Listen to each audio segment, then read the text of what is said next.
The advice and opinions expressed by the host of Autism Live and her guests are meant solely as suggestion and should not be in any way construed as child-specific advice. Any choices you make in determining your child's treatment are completely at your own discretion. Dr. Doreen Granpeesheh is the Dr. Doreen is an expert in autism. Doreen Granpeesheh. Dr. Granpeesheh. Dr. Doreen Granpeesheh. Dr. Doreen Granpeesheh is a visionary in the field of autism. Now you can ask her questions on Ask Dr. Doreen. Here we go.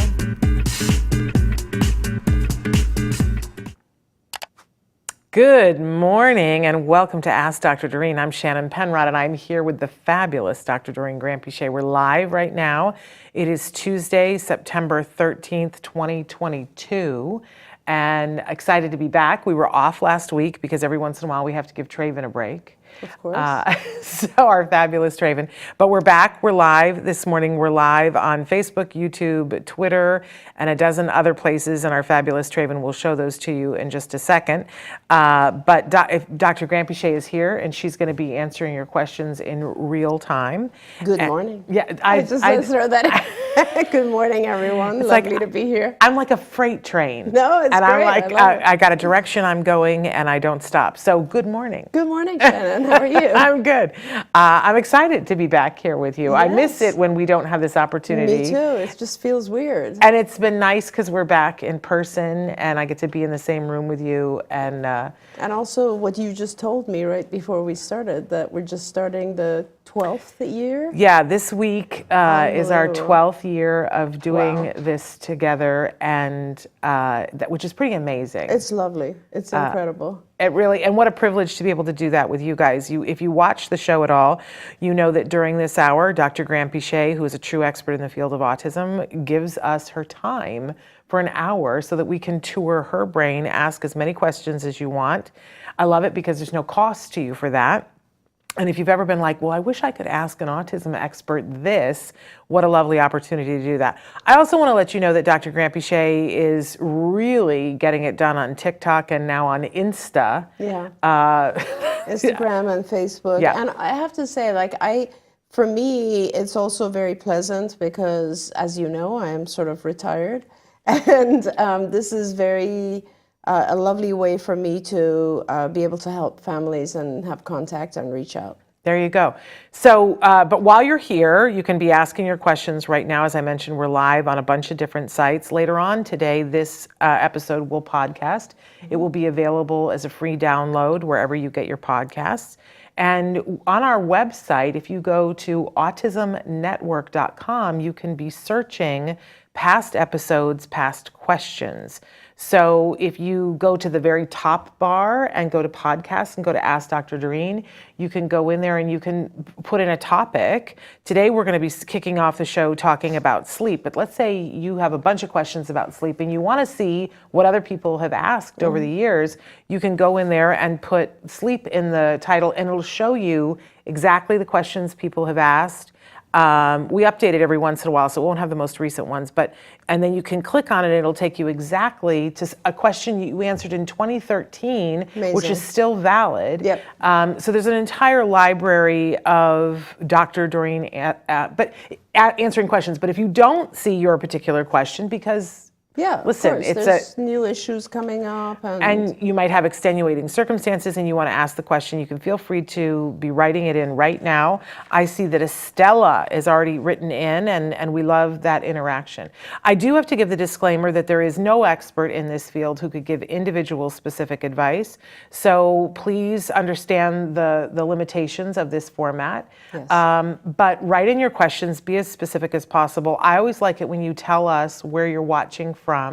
That helps both Dr. Granpeesheh and I to know what resources may or may not be available in your neck of the woods. Exactly. And other than that, we just welcome this wonderful expert who has shown so much compassion over her 40 plus years working in this field. Thank you so Compassion much. for individuals on the spectrum, for their families, and everyone who loves them. Thank you very much. It's my honor and pleasure to be involved. Honestly, it's such a wonderful aspect of my life.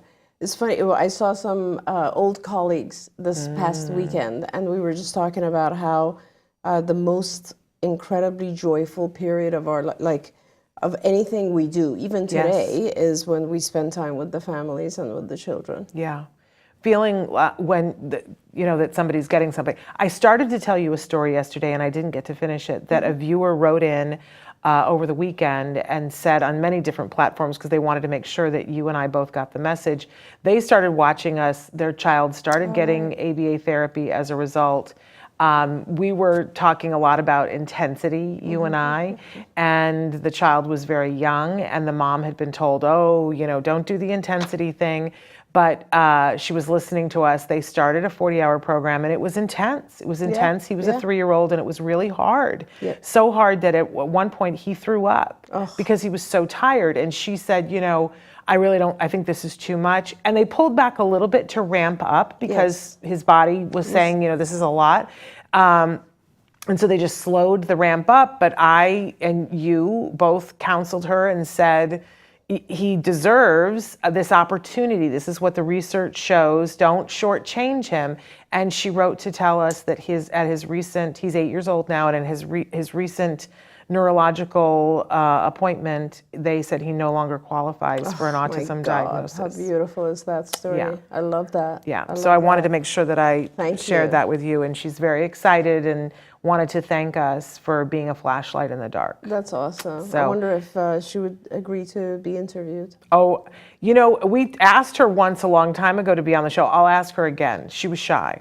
I just love these stories because I think it's not just so incredibly rewarding for us to hear, but also because I think there are still parents who, even more so I think now, honestly, than before, they need to hear that. They just need to hear that persistence pays off. Yes. And I want to say, for those of you who are like losing your mind right now and going, wait a second, what are you talking about? He doesn't qualify for the diagnosis anymore. I want to make sure that people understand that that means that he didn't have enough of a severity to be considered having a disability anymore. He doesn't need support in that he didn't qualify for a 1. Yeah, that doesn't mean that he's a different person, or we're not talking about cures here. Right. His brain functions in a unique way, but not with a disability anymore. Exactly. And that I think is really important, what you're talking about. And it is severity for certain, but it's also actual symptoms. Yeah. So it's the number of symptoms and the severity required for something to be considered a disability. Yes. And the fact that he's not is just fantastic. It's wonderful, right? I mean, and if you think about it, and I know this is a very, very hot topic, and this is a topic for another day, but if you think about it, that's what life is. Like we go through life and we learn new tasks and skills, and we gain tools, and we avoid various issues and disabilities, and that's what helps us to thrive. Yeah, absolutely. So it's very exciting. I know they're celebrating at their house. We always now are going to start off with a topic. You guys can be writing in. You're already writing in questions, and you can write in on anything. So I want to make sure that it's still. But we're going to pick a topic and have a specific question to just start the show. So we decided that sleep and sleep issues would be our starter for today. And we had a question that somebody wrote in and said, I am a single parent who has a child stuck in my bed. Oh yeah. And they said, I try keeping him in his bed, but the only way I can do that is to lay down with him. He goes to sleep, but so do I. If I get up and sneak out, he will follow me eventually into my bed, and I'm just too tired to fight at that point. She said, but he is 8. I don't think it's healthy for either of us anymore, and the truth is I never get good sleep either way. Help. Yeah. And there's, first, let me just say, congratulations, you've now come to the point where you've decided it is important to do something about this, and that's wonderful. Yeah. Because sometimes parents, and I love the way the parent has written this issue, because it is true of all of us. It's very hard to do something at night when you're exhausted and you're a single parent to begin with. Yeah. And so please don't feel like this is unusual. I want you to know that most parents go through what you're going through.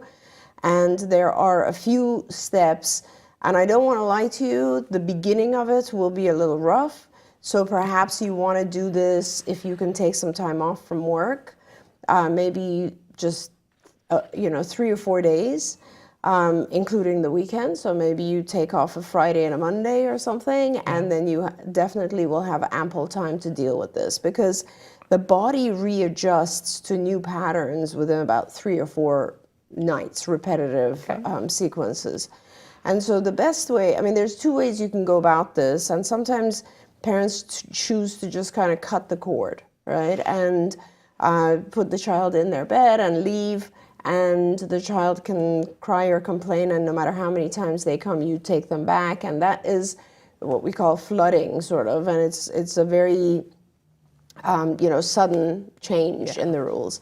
The way that I recommend is to do a gradual fading of what you've been doing. So let's say you're sleeping in his bed or he falls asleep, and that will be like night 1. Night 2, I would suggest you put like a cot next to him and you sleep in the cot. And you can spread this out too, by the way. It doesn't have to be over the course of 4 nights or whatever. And night 3, you're still in his room, but you're going to move your cot towards the door, and you're going to sleep way further away from him. If he gets up to won't be able to come into your cot. If he tries, you can put him back in his bed. And this is why I'm saying you should take some time off, because don't expect to sleep these few nights. You'll have some rough nights, right? Yeah. And so the concept is eventually you will now move your cot outside of his room. I do recommend that someone, whether it's you or whoever is helping you, spend the night right outside the door, because it is pretty common that our kids will wake up, look around the room, not see you're there, and then come searching for you. Yeah. And so that might need to be repeated a few times, 2 or 3 nights, where you're right outside. Child, if they come out, they don't make it to your room. Yeah. You turn them around, they go. You can even leave the door open if that helps initially, and then close the door. And essentially, you will fade yourself out this way. Now, there will be instances where your child will still want to come over to you, and it is important that you do not let that happen. Yeah. And you can do a variety of things. For instance, you can allow your child to have, how now we have monitors, and you can reverse the monitor so that your child can actually see you if they need to in your room, because that allows kids to calm down. Make sure their room is dark. Make sure they have access to things like, music that might be calming. Teach them how to use that. Make sure they have if they have any favorite stuffed animals or blankets, or make sure their room is heavenly, right? And that's all really, and you just stay with it. It takes a little while. Make sure you do not give your child a drink or food when they wake up, because when our kids get up and they have food or milk or water or whatever, that becomes an automatic pattern for the body. The body just craves something at that time, and they wake up, and the body wakes up. So no food or drink, it just goes back to bed, and no dialogue. This is one of the things that I learned, there's this reverse schedule that we do for babies, infants, and you don't spend a lot of time trying to calm them down. You literally just put the child back down, say good night, and try to leave, or get in your cot or whatever stage you're in, but no dialogue at that time. Yeah. I remember our pediatrician telling me, make sure it's not a party when he wakes up. Make sure, because then it'll always happen. Yeah. I didn't get it at the time. I think I was too sleep deprived to understand what he meant. Yeah. But I love your kinder, gentler thing. I will say that I think one of the things that we're bad at as parents is the very slow fade to something. But the thing that makes the most sense to me about this is that if we always want to get to the end result, right? But that often isn't what works. And what I notice, because we're getting, I don't even know if we're doing it this year, the daylight savings time thing. Oh, right. We might not. Right. But every day the light changes by a minute and a half. Right. But it's so gradual that we kind of just don't notice it. Right. And then one day we go, oh my gosh, it's dark so much earlier than it was. I noticed that the other day. I was like, what do you mean it's dark? It's 7 o'clock. When did that happen? Yeah. But when we do it by an hour, we all freak out for a week. Yeah. We're like, what's wrong with me? I can't. And it's because we've changed it too quickly. Absolutely. And it's fascinating to me that as a race of people, we can handle the minute and a half. We can't handle 59 more minutes. Exactly. So if we can just take that lesson and say, okay, so I'm willing to be in the process. It might be a month, it might be 2 months, where every night I'm going to move that cot an inch further away. And it sounds ridiculous, like it wouldn't work, but the truth is, it does. You're so close when they get up that you can just put them back in and you don't really have to wake all the way up. And eventually they're tired too. They just go to sleep. So I love this advice, and it's kinder and gentler to do it this way. Oh, for sure. And I guess we should say 2 other things. One is that I've done this with parents several times, and if you can keep a diary about it, it very, very, very rarely goes over 2 weeks. It's a process that if you do it a couple of steps every night, it's going to end. And it's well worth it, because as this parent wrote, it's very exhausting, right? And it's important for your child. Remember, when I try to get parents who are like, when your child is 5 or 6, it's like, okay, I don't have to deal with this. But it's wonderful that you're dealing with it at 8, because you don't want your child in your bed when they're 18. Yeah. You know what I mean? And sooner or later, you got to deal with this. Yeah. So this is very, very good. The other thing I don't want to forget to say is, make sure that you do have a party in the morning if the child has succeeded. Oh, good point. To any level. So in other words, you can actually say to the child, wow, you were in your room most of the night. Like, make sure this is a big deal, right? Because the child needs to get a lot of reward for actually doing this. And I want to say, one of the things I love the most is when you see kids who are just proud of themselves, when you give them that reward and cheer. Yeah. And so I think it's super important to do that as well, and make sure the child understands that sleeping in their room alone is the goal. Yeah. And if they come to your room, it's not like you're going to be angry, but they're not going to get that reward. Yeah. And I love that the mom identifies that this is not working for her anymore, that she's not good at getting good rest. There's a viral video out right now on, all the social media. I don't know if you've seen it, that it's a time lapse that it shows a mom laying in bed, and she's got a child who's probably like 1.5, 2, who is sleeping with her, and it shows throughout the night how that child like lays on her head, is all over her. I mean, it's hilarious. You sit and watch it, but then you really understand why all the moms that you see, all of a sudden we just look like 5 years older and have bags under our eyes because we're not getting good sleep. No, absolutely. And that child, like it's just hilarious. There's like a foot in her nose at one point, and she has to move the foot away from her nose. We go through those years, but we can't sustain it. It's too hard. No, it's very hard. And then we lose we get sick, we lose our productivity. We're not really there for our kids in the way that we want to be if we're not getting good rest. Okay, we've got a lot of people who are writing in about sleep and other things. Estella wrote in and says, my son is having a lot of stimulation before going to bed or when he is taking a shower. So I think, it would stand to reason that if you're going to have stimulation, you should move it, significantly earlier? Yeah. Or the morning. There we go. And Our Journey, Cameron's New Life, they said that the moon affects their son with their sleep. And why is this? Well, this is a very, known fact. And the moon, we all have, that's why they say like the moon, the magnetism of the moon. So there's definitely a relationship, and the moon cycle does affect many of us, not just our kids. It actually also even affects mood. It affects depression and anxiety and so on. But it shouldn't be to the point where your child is not able to sleep. It shouldn't be, if it's a moon thing, then they should be sleeping just as well or poorly in your bed as their own bed. Yeah. So those are, Thank you, things sir. that you can think of. And but it is important to make sure the room is silent and dark. Like darkness, one of the things people don't realize is, like, I remember reading this and many years ago and immediately covered all the, so in your bedroom, there's actually sources of light that you don't even think about. For instance, my alarm system is in my bedroom, right? It's next to my bed. And that produces a lot of light. Yeah. And so I had to actually get something that I could cover the alarm system, because darkness is what promotes the production of melatonin in your body, and that's why you can sleep. So it's very important that it be dark. And of course, sometimes our kids are afraid of the dark, which is a whole different issue, and you need to have a night light perhaps for them.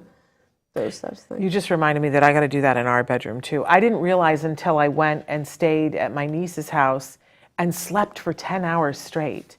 And I was like, what happened? First of all, I didn't have dogs waking me up. That's very But true. it was very dark in the room, and I need to do that in my room. Good. That's why people always say you sleep better in basements. Yeah. It's because of the Or darkness. hotel rooms. Well, yeah, darkness and cool. Yeah. Like, Yeah, amazing. Okay, Amanda, we're loving your blue hearts and saying hi to you too. And yes, we hope that we get to meet you too someday soon, our journey, Cameron's new life. The Lots have written in, and I'm sending much love to the Lots. They're friends of ours from a long time. I have a 15-year-old son who's on the spectrum, verbal, funny, and smart. And then I don't know if you wrote something else in here. Did you send a question from the Lots? I know your boy is precious. I didn't realize he turned 15. Tell him happy birthday from me. Estella is watching us from Santa Ana, California. You know I love hearing where you're watching from. And our journey, Cameron's new life, says, my son is making so much progress this year. You both taught me so much.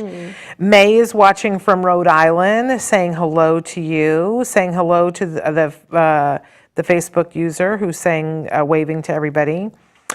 Shannon, how did your son learn to script in his head? My son is almost 7. His language is increasing.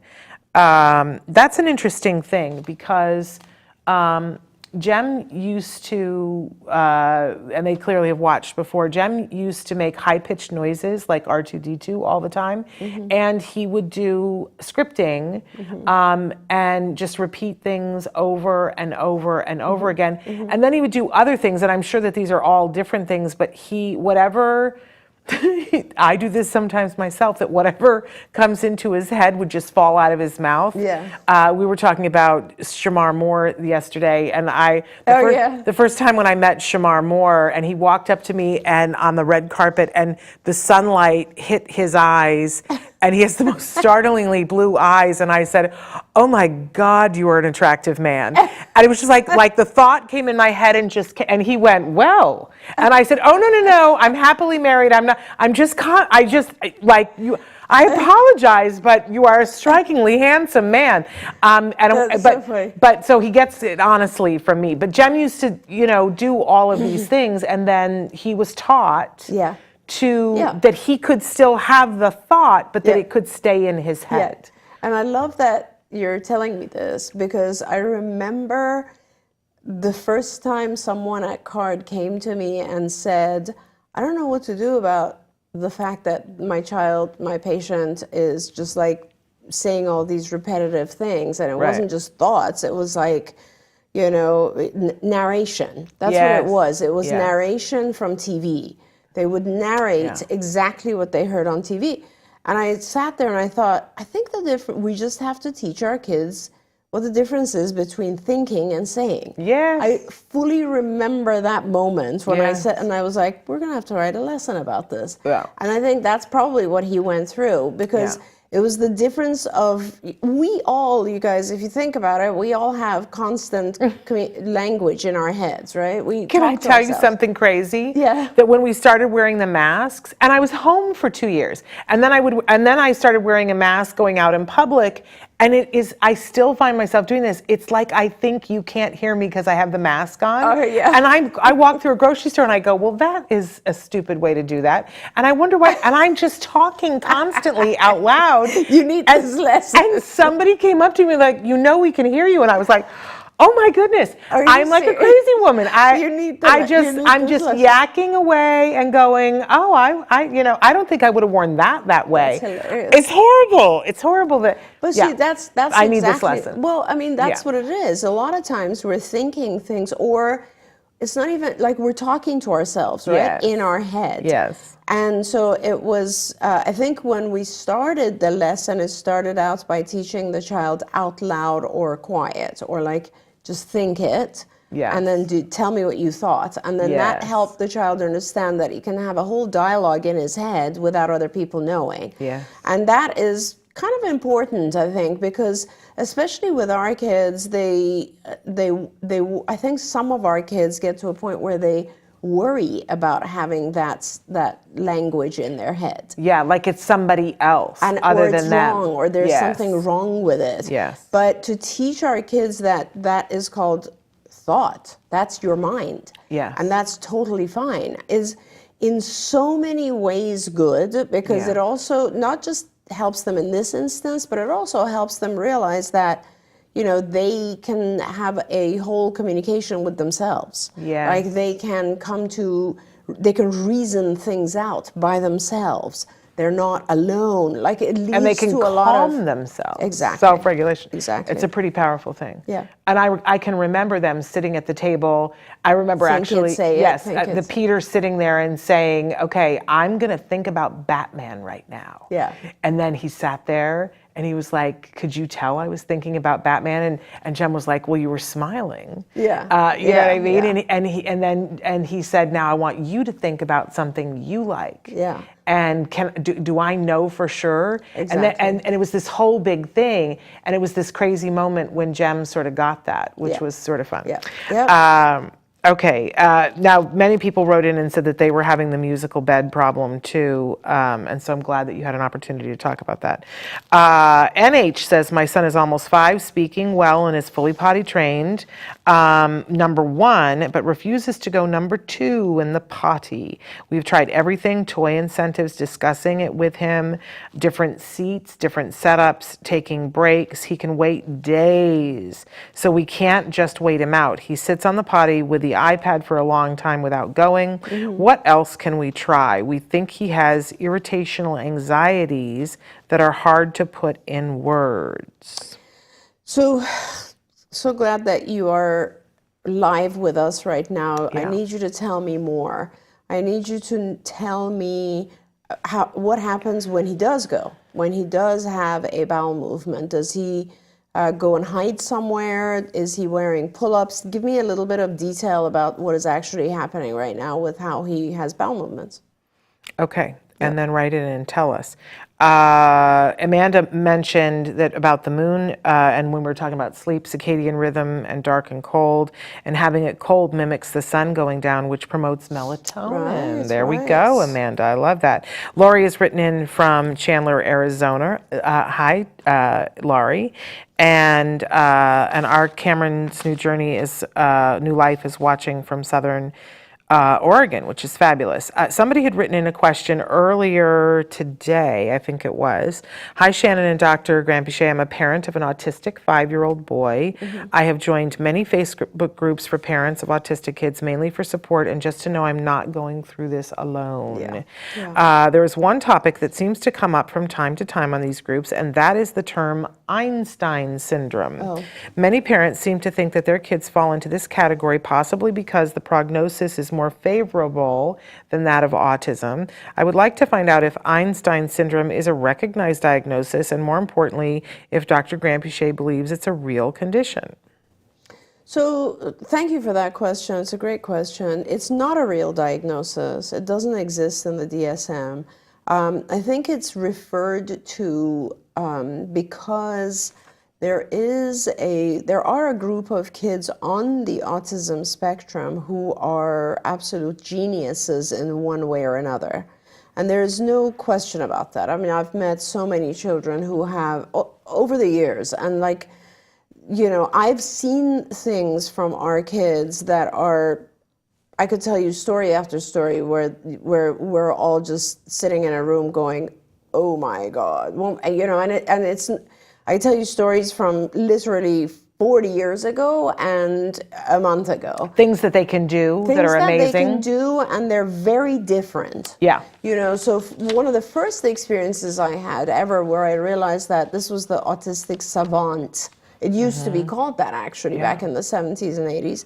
And what it was these incredible skills. We had two brothers this was when I was at UCLA still, and they were both autistic, and they would say to each other numbers that one of our staff figured out they were playing this game where one child would say a number and the other one would say the logarithm. Then the other one would say the logarithm of that, and so on and so forth, and that was their game. And that was one. Then I remember another child from the very early days of CARD who was one of those children who can do calendar things. Yeah. So he would memorize the calendars, and we used to ask him, like, what day does April 10th, 2027, and that was back in the 80s or so, fall on, and he would go Tuesday. And we literally had because this was before computers, right. So it was no way we could check it, but like we literally, one of the guys had ordered this whole systematic calendar thing that we had to like calculate, and it was this big table, but it was unbelievable stuff like that, right? And all the way to, we have many children who are, I've told you the story of my little guy in South Africa who, he could count things in an instant. Right. So like all the ceiling tiles in a minute. For him it was that. I remember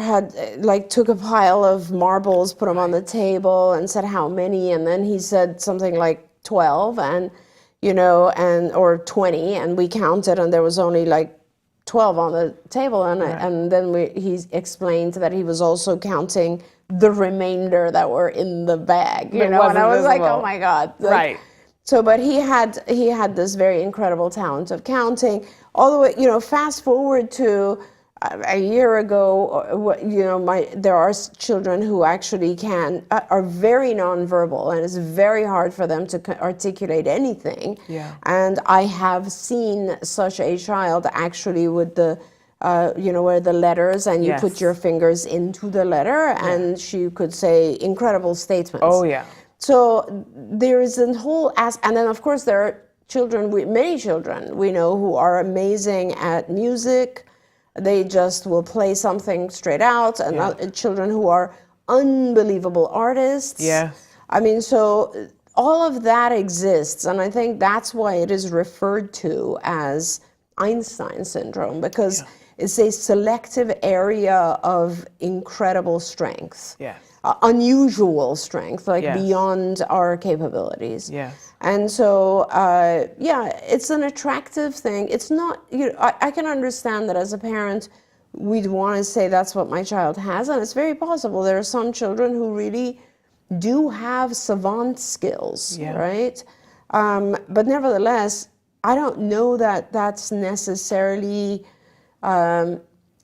easier for them to how they do in life, because it doesn't, like I said, there are children who are severely affected in other ways, but have photographic memory. Yeah. And the fact that they have photographic memory allows them to be kind of treated a little bit like a celebrity in life, but at the same time, they still struggle because they have these other areas that they're not capable of handling in life. Yeah. So it's hard. I think I can remember when the very day that Jem was being diagnosed, when the doctor said, her thing, she had no bedside manner and had a very German accent, and she said, "Yeah, autism," right? That was how she broke it to me.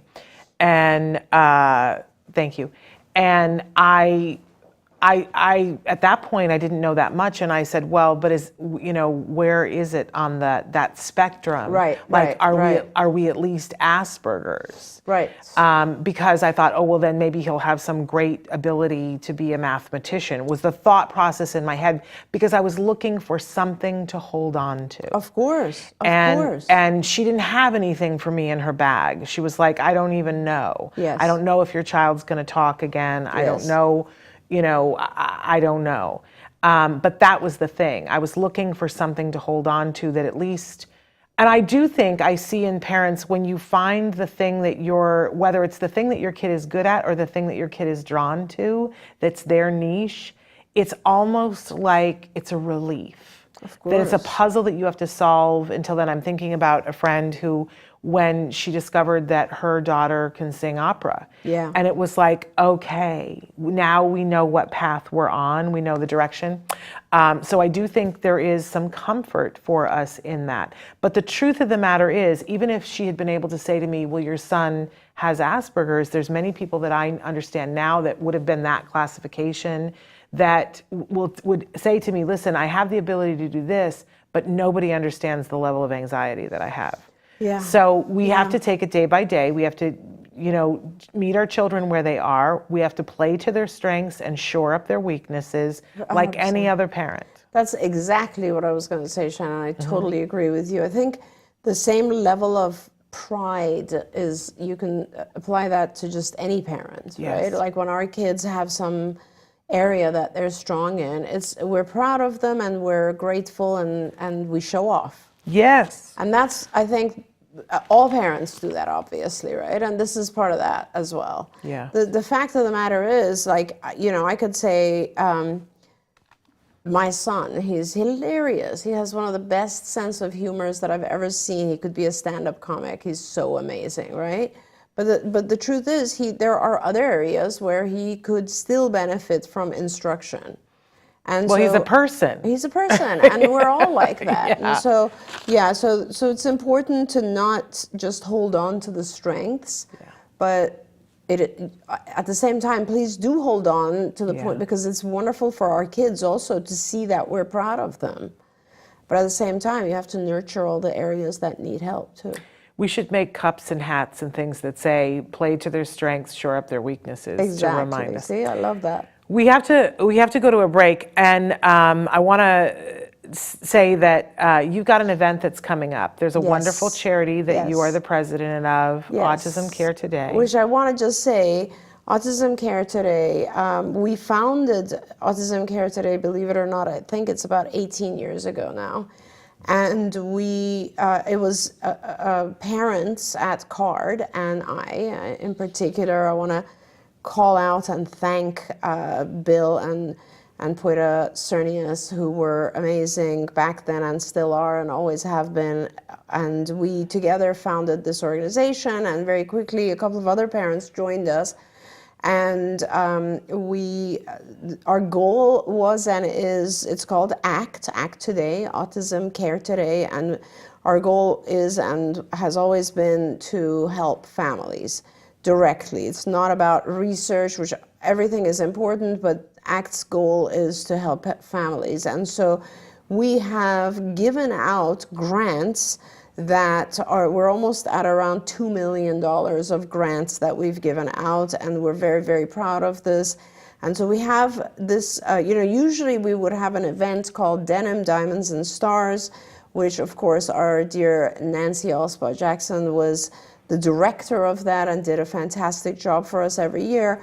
But we have not, due to COVID, and we decided this year that we would do something a little different.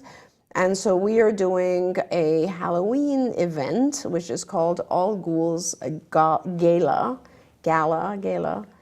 And it is kind of exciting because it's our first event after COVID, and we'd love to tell our audience about it. If you're in the Los Angeles area, you might want to attend. So take a look at this message. Oh, maybe not. Not yet. Okay. I was going to the All Ghouls Gala. Do you want to go to the other one instead? Okay, here is the All Ghouls Gala one.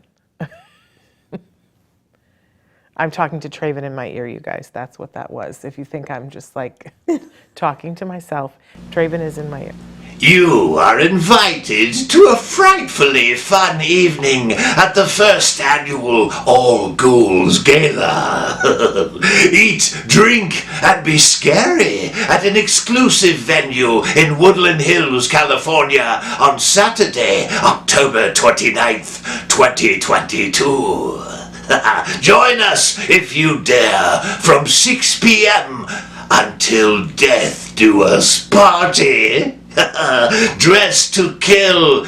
Devilish prizes will be awarded during a spooktacular costume contest.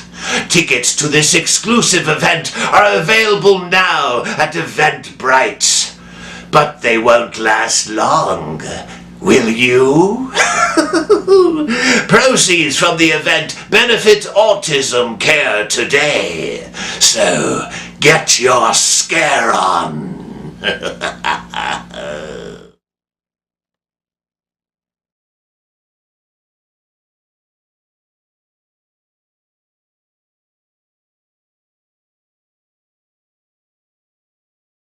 Very fun evening if you're going to be in Los Angeles. We hope that we're going to be making some announcements in the coming days about some of the celebrities that will be there, and it promises to be a very good time. So, but we do expect it to sell out. So if you're coming to LA and if you want to do tickets, it is a lovely thing. It is not an inexpensive thing. I want to say that. Right.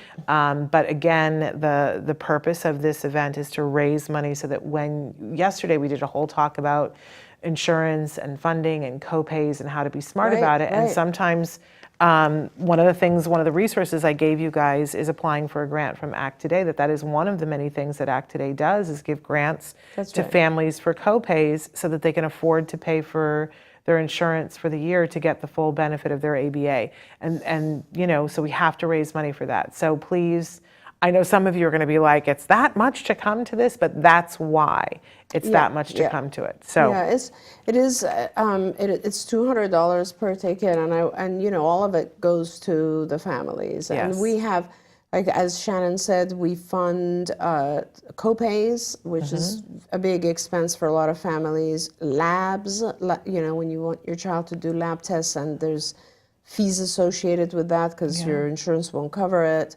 Safety equipment, we've bought lots and lots of fences, helmets, etc. Service dogs we've purchased, iPads where the child can use for communication, augmentative devices, all sorts of things. So it's been very helpful to a lot of families. Yes. Even during COVID, honestly, we did a whole period of time where we were just paying for food because a lot of people had lost their jobs. Yep, absolutely. It's a wonderful charity.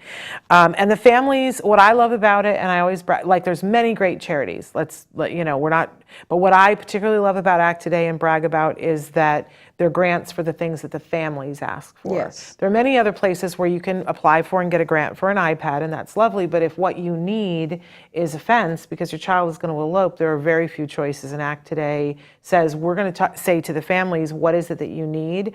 And as I mentioned yesterday, you apply for a grant, and the money doesn't go directly to the family, it goes to pay for that service. Right. So if you say, I need money for co-pays, in the application, you write in and say who you're getting the services from, who your insurance company is, and the check is made out to them. Yes. And so it actually goes to the services. And it is a lengthy thing that you apply for, but that's because they want to make sure that the money goes to autism care today. So that is why it's called that. I also want to take a second right now, and we've been sharing with you important information here on the show. We've got an important message for you. If you or a loved one took acetaminophen in any form during pregnancy, so take a look at this message. A recent study funded by the National Institute of Health suggests that there may be a higher risk of autism in children whose mother took the pain reliever acetaminophen during pregnancy. Acetaminophen is the active ingredient in scores of over-the-counter products, including Tylenol, Excedrin, and Robitussin. So if your child was diagnosed with autism and you took any acetaminophen product while pregnant, this commonly recommended over-the-counter medication may be responsible, though additional research is ongoing. If you or a loved one used Tylenol or other medications containing acetaminophen while pregnant and later gave birth to a child diagnosed with autism, you may be entitled to financial compensation. Shapiro Legal Group is now evaluating potential legal claims by parents of autistic children. Call right now to see if you may be entitled to financial compensation. There are time deadlines to file a claim, so don't wait. You can reach Shapiro Legal Group at 888-657-0455. Again, that number is 888-657-0455. You can also contact Shapiro Legal Group by going to shapirolegalgroup.com/autism. Shapiro Legal Group, PLLC, associates with attorneys throughout the country to help people nationwide, and is licensed in New York and Washington, D.C., and has its principal office at 60 East 42nd Street, New York, New York. This ad was read by a non-attorney spokesperson.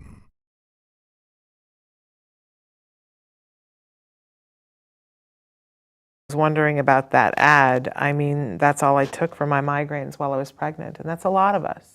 Yeah. And so I would encourage you to call the number.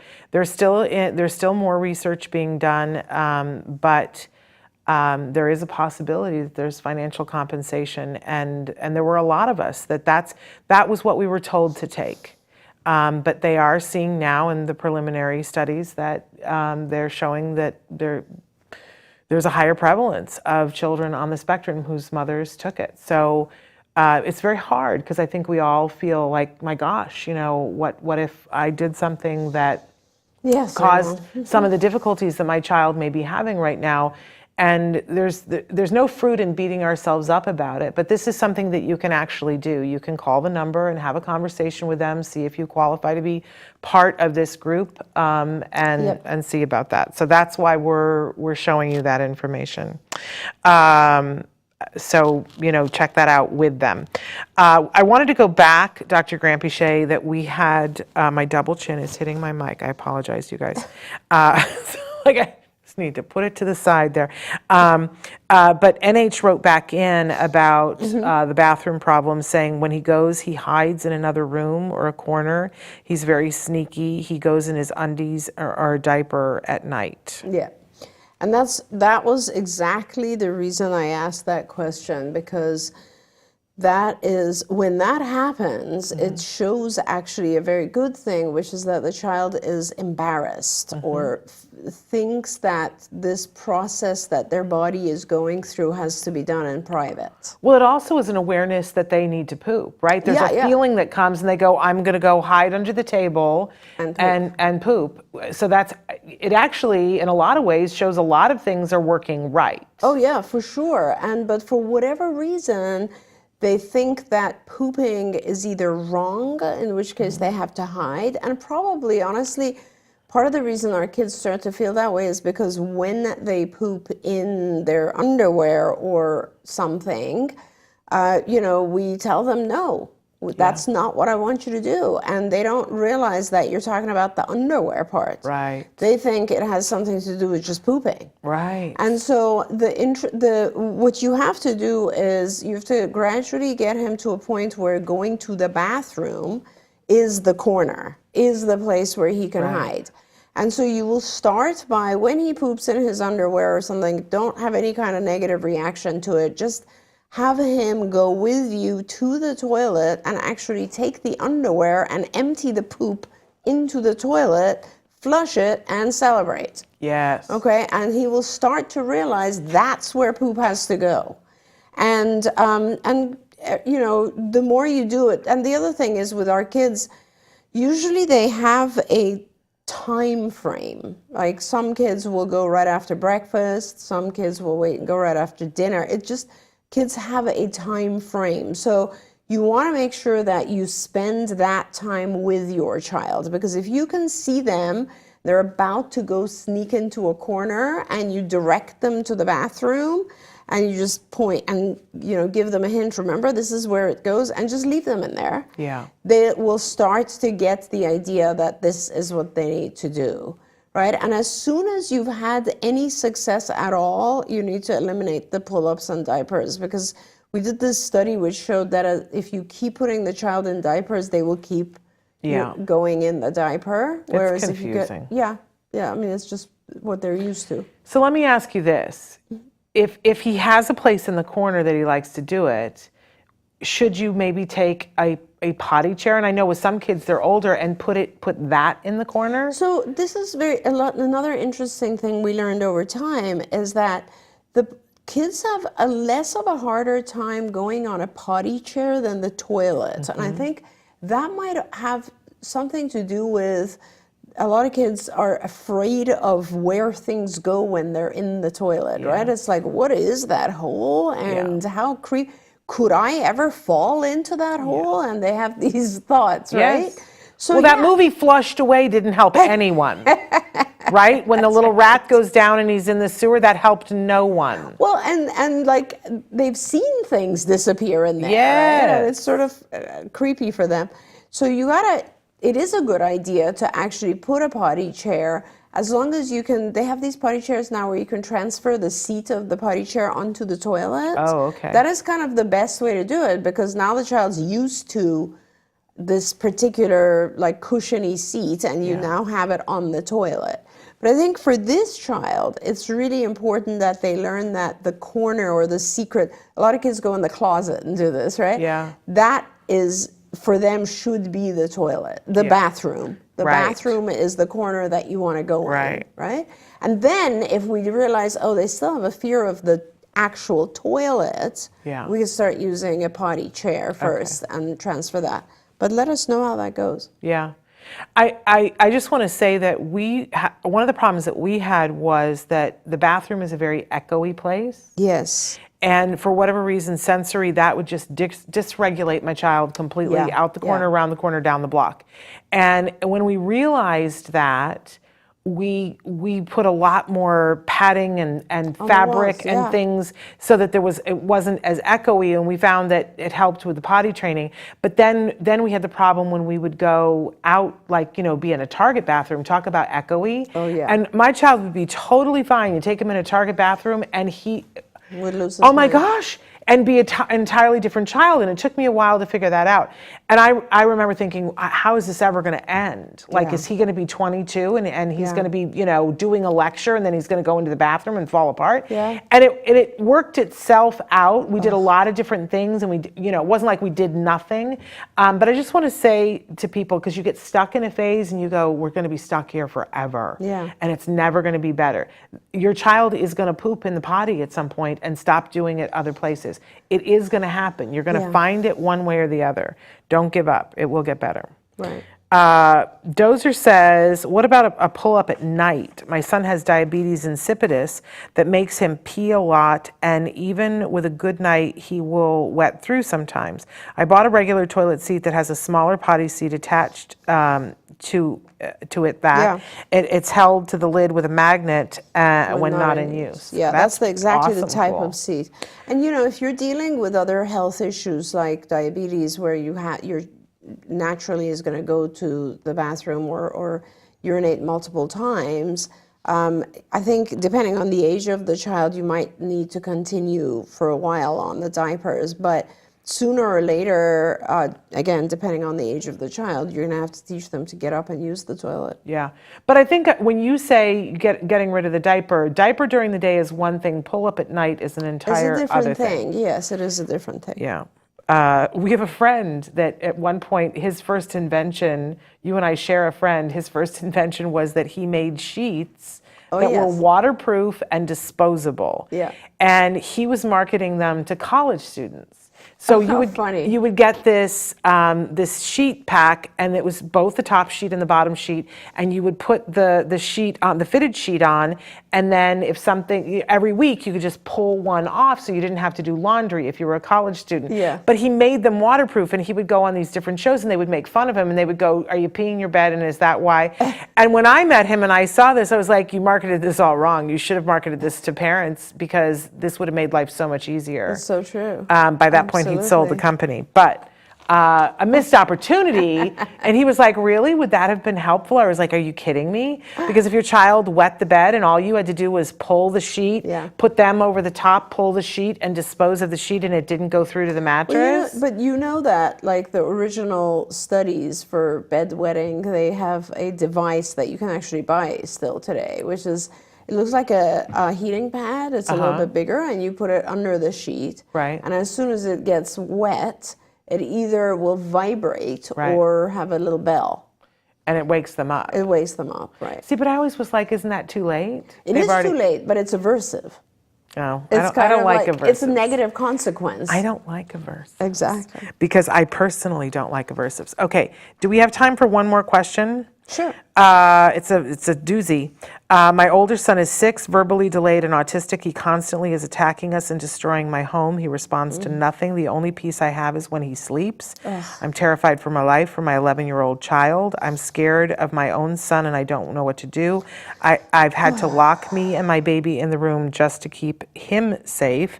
Please help me. I don't know what to do. And that came a day ago. Oh my gosh, I wish they were watching, because we really should have a few back and forth sessions with this parent.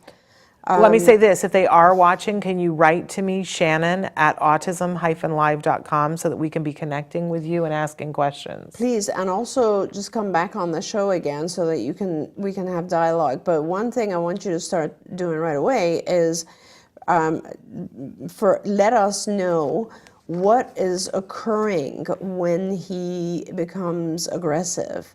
What has led to him becoming aggressive in that moment? I'm not talking about like historically, I'm talking about what causes him to aggress. And that is super important, because without that, I don't know what the function of the behavior is. I don't know why he is doing it. If he was calm and had language, what would he be saying instead of hitting?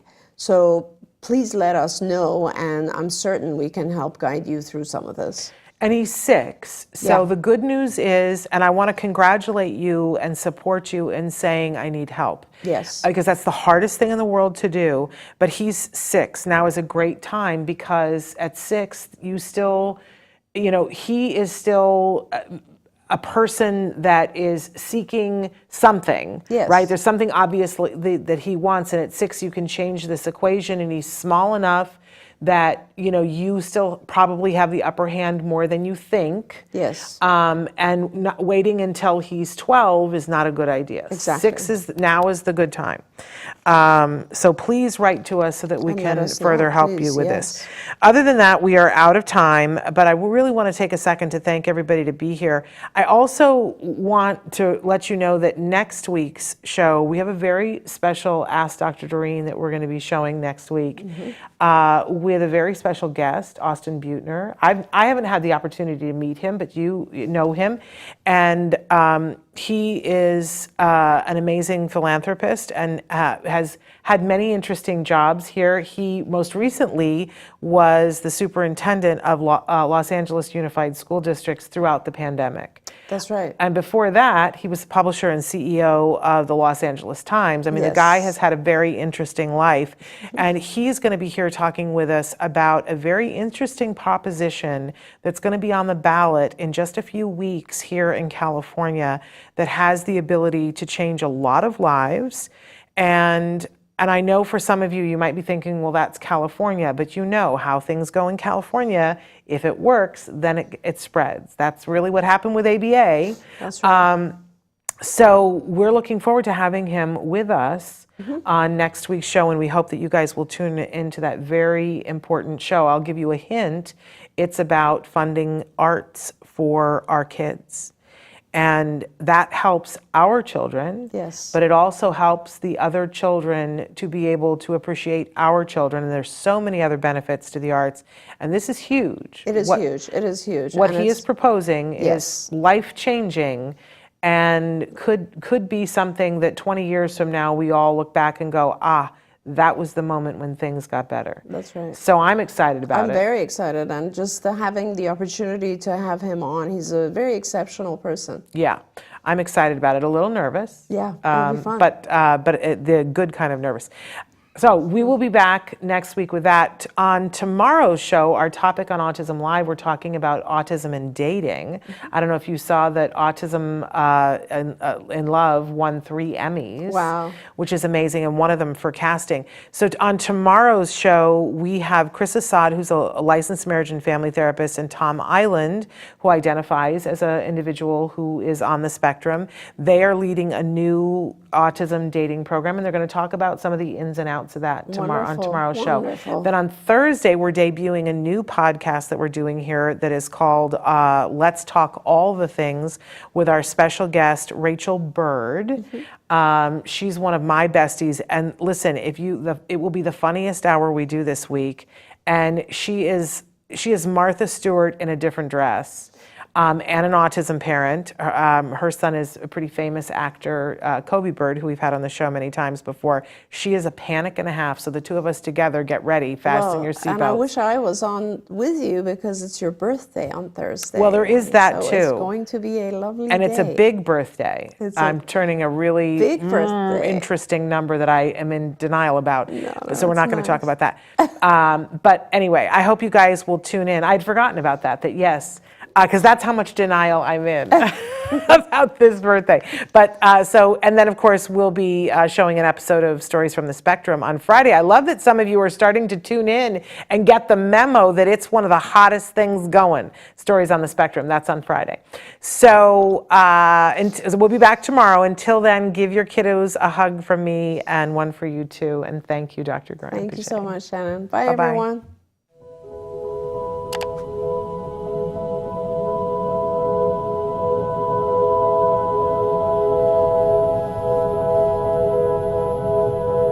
If you found anything helpful in this video, please give us a like. In fact, make sure that you smash that subscribe button on YouTube and give us a like on Facebook. You can also follow us on Twitter and on Instagram for important updates. And please download our free podcast wherever you get your podcasts. Thank you so much. See you next time.